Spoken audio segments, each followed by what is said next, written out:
Guys, welcome back to yet another video. This is your girl Shiba Ella, and today we are going to talk about eczema in our children, our African children. Yeah, so let's get into the video.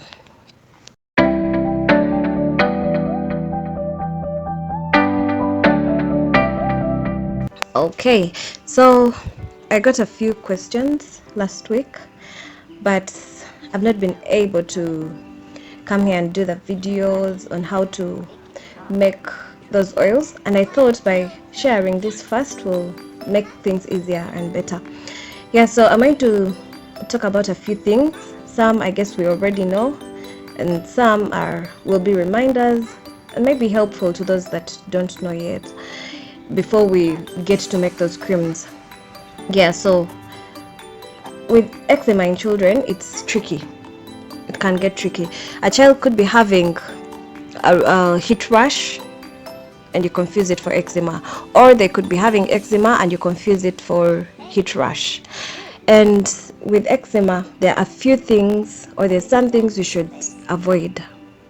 One, you avoid using scented soaps, you avoid using scented lotions, creams, anything on their bodies that could irritate them, because so once they have they've scratched and the skin is open, they have broken skin, and you're using those scented soaps or scented creams or any oils that you put on their bodies, the bacteria will feed on those oils, on those sweets that are in those oils, and turn out to get fungal infections. So you'll find out that you'll have to treat more than just eczema. So please avoid scented soaps, avoid anything scented, and make sure you do not use very hot water on their bodies. Just lukewarm water, not cold, just lukewarm.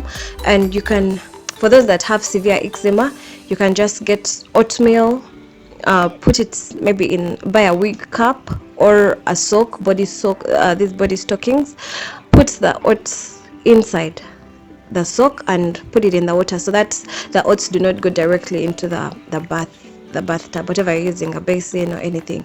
Yeah, so that they do not soak in there. Just let them be in the soak, put it in the water, whatever thing you can use that is clean, put it in the water. You can put bath oil in the water, but please avoid using any oils you come across.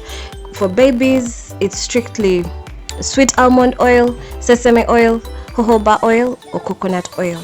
If you have a baby that's below 6 months, don't use any other oils apart from coconut, jojoba, sesame oil, almond oil, and yeah, that's for the babies.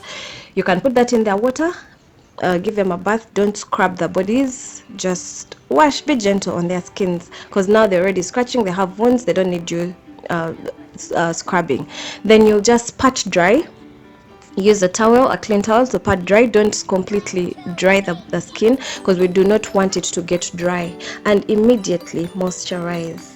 If there's anything you should do when someone has eczema, whether an adult or a baby, it's to moisturize. Make sure that skin is moisturized at all times. Sorry, excuse me. And avoid having them on heavy clothes. In a hot period, a hot season, they're having on overalls, you're putting all those heavy clothes on them, and it should be strictly cotton. If they're scratching, get cotton mittens or socks that are breathable, not this like athletic kind of socks.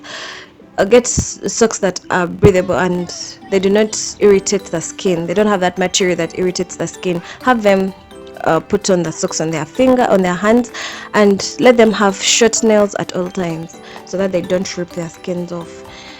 Yeah, so about their dressing, their beddings, strictly cotton.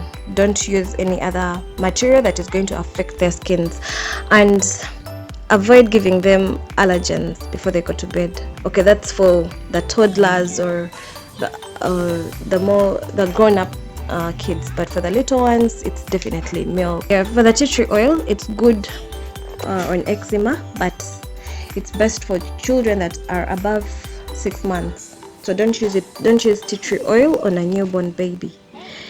Don't use rosemary oil on children. It's not good for them. They might have breathing problems, so don't use rosemary oil on them. You can use in a diffuser if you want them maybe to inhale it or anything, but for the skin, don't. Then there's also one method, that's the Dr. Aaron method, but I don't really recommend this one because it has steroids. But if you, yeah, because they also use it on children. If you do not mind using it, you can go ahead and use it. You get your what are they called, tropical steroids, the betamethasons, those creams that we normally use, those tubes. So you mix them with the antibiotic tubes, and then mix them with a moisturizer. So the trick is in the measurements.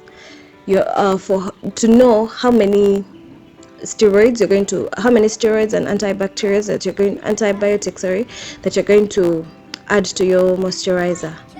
So that's where the trick is in getting to know the right measurements, though I don't recommend steroids.